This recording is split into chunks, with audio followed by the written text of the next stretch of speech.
Assalamualaikum warahmatullahi wabarakatuh. My name is Fitri Handayani from Group 5 and I will explain about Chinese food. Cultural food and table manner in China. Food in China.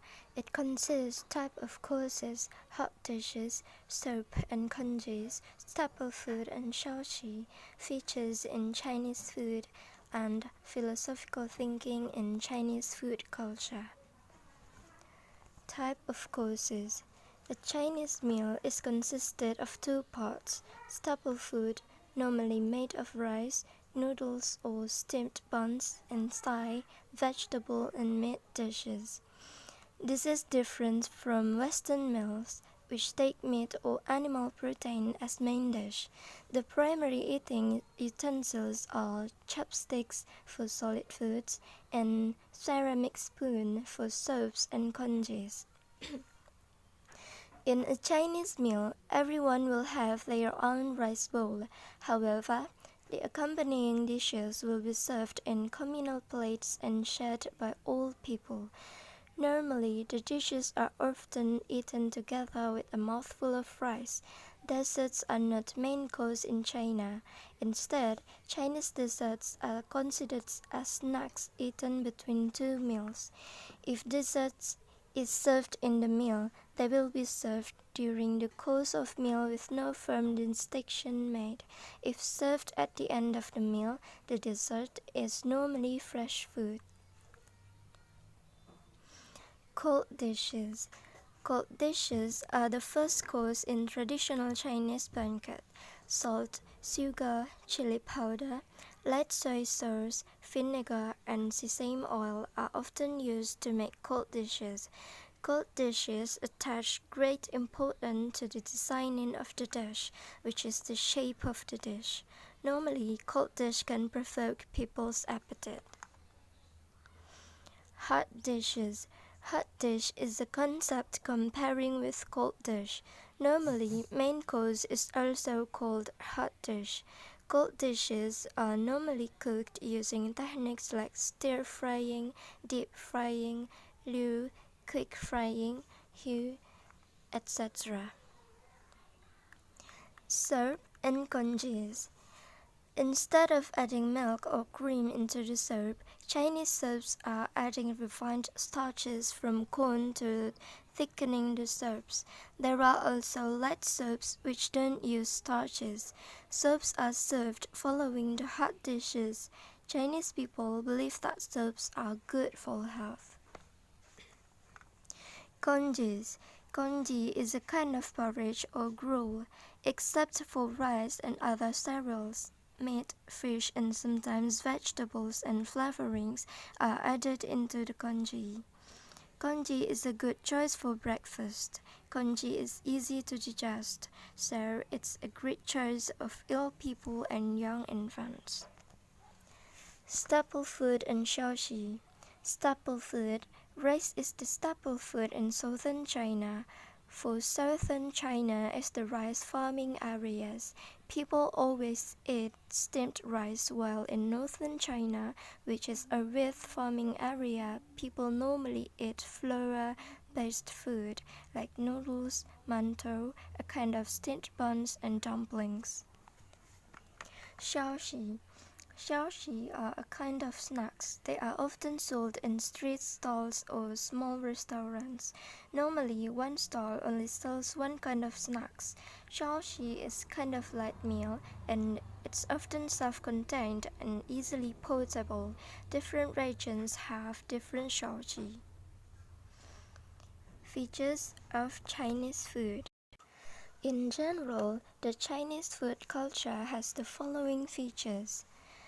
Varied flavors. China has a vast territory and abundant resources, and each region has different climate, natural products, and folk customs. After a long time, different region has formed its own food flavors. For example, People in southern China take rice as staple food, while people from northern China are used to eat noodles or steamed buns as staple food. As for the flavor, the whole country can be generally divided into four parts: sweet south, south north, sour east, and spicy west. Different dishes in country. Different dishes in different seasons. Chinese people will change their menus as the switch of each season, from the raw materials to the cooking methods. Each season uses different seasonings and accompany dishes. Winter has a thicker and rich flavor, while summer features in light and cool flavor. Cuisines and winter are most braised or stewed, while in summer they are mostly served as cold and dressed with sauce. Aesthetic sense. Chinese cuisine puts great importance on the aesthetic sense of the dish and pursues the harmony in color, aroma, taste, shape, and utensil. The aesthetic sense of the cuisine can be expressed from multiple aspects. No matter the raw material is Chinese cabbage or carrot, they can all be cut into different shapes to match the whole dish, which gives people a highly unified mental and physical enjoyment. Combining food and Chinese medicine. Chinese people believe that except providing nutrition to the body, food can also cure disease. When you are not seriously ill, you can cure your disease by eating the right food. Only after the food doesn't work, you may turn to the medicine. Medicine is believed to have some toxicity more or less. Thus, food is a safer way to maintain health and cure disease. Sadly to say, it works slower. Philosophical thinking in Chinese food culture. Traditional Chinese philosophy has infiltrated in every aspect of Chinese food culture. Yin Yang and five elements. Yin and Yang represent two complementary aspects of every phenomenon, while five elements refer to matter, wood, water, fire, and earth, and the nature as created by the circulation and the mutual promotion and restraint among the five elements. When applying this philosophical thinking into Chinese food, yin and yang represent two aspects of human body, while five elements mean the food can be divided into five categories: hot, warm, neutral, cool, and cold. Eat hot and warm food can promote the yang in human body, while eat cool and cold food can promote yin in human body. Neutral food is a kind of balance of human body.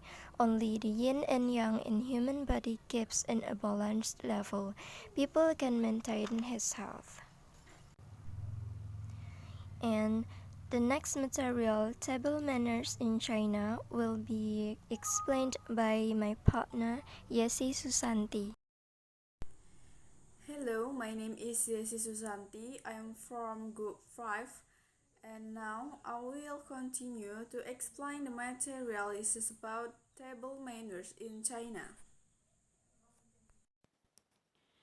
And the next material is about table manners in China. In table manners, we will talking about sitting arrangement, eating etiquette, drinking etiquette, tips for the table manner, and left in dinner. The first one is about seating arrangement. Generally speaking, the best seat is that on the left as and facing the gate, and will be arranged for the main guest, the elder of our boss. Those next to the best are also a good one. The worst is where waiters serve the drinks. If attending a banquet, the most important table serving for the main guest will be in the front and in the middle of the restaurant hall. It is better to be seated after the elders are seated. The next is about eating etiquette in China. In ancient China, each person had his or her own table with his or her own food. This is somewhat like the Western table manners, but the individual dining habit has been changed in Yuan dynasty. However, the essence of Chinese dining etiquette is still kept today. Next, drinking etiquette in China. China has established a complete drinking etiquette which advocates people to drink within the right time, be moderate in drinking, and comply with the etiquette. It is common to propose the toast at the banquet in China. How to propose to a toast is important for learning the Chinese table manners. There must be something for which would like to propose a toast. To propose a toast, it is polite for you to stand up and hold the glass with your two hands. If you want to offer a toast to the people in attendance one by one, make sure you know the order according to the age and status. The next is about tips for the table manners in China. Here's some important tips for the table manners in China. The first one is about be grateful and polite when talking food with chopsticks. Second, don't make much noise when eating or drinking soup. 3. Don't talk when there is food on the mouth. Next is about don't point someone with chopstick or play with chopstick. Next is about pick the teeth with toothpick. And then next is about when filling the bowl with rice, it is better to have twice or more for one bowl. Don't insert chopstick in the bowl with rice. At it indicate worship ancestors. Next is about laugh in dinner. Don't forget the etiquette when leaving the dinner. Show your appreciation to the host and invite the host for a dinner. If you have to laugh halfway, you should explain the situation and analogies to the host. Okay, that's all for me. Thank you.